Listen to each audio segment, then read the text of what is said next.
দেশে ঘটে গেল সরকার পতনের এক অবিস্মরণীয় ঘটনা। প্রায় এক মাস ধরে চলা বৈষম্য বিরোধী ছাত্র আন্দোলনের পক্ষে বিপক্ষে একত্র হয়েছিলেন শোবিজের অনেক তারকা এবং নির্মাতা। সেই সঙ্গে ছিলেন শিল্পী, কলাকৌশলী। রাজপথে সবাই না নামলেও ফেসবুক পোস্টের মাধ্যমে প্রতিবাদ জানিয়েছেন তারাও। তবে কিছু তারকা আছে যারা পুরো ঘটনা নিয়েই ছিলেন একেবারে চুপ। তাদের মধ্যে একজন হলেন চঞ্চল চৌধুরী।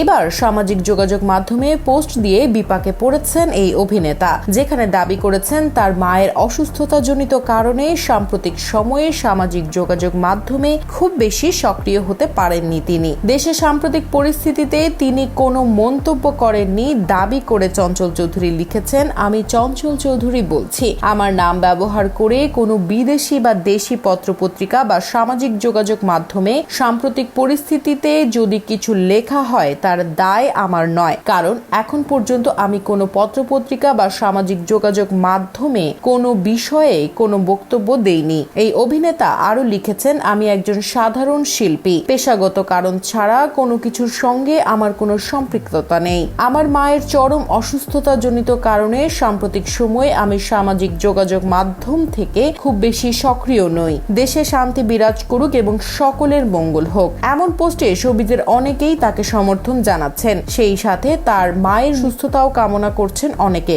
বিপরীতে নেতিবাচক মন্তব্য শুনতে হচ্ছে ঢের।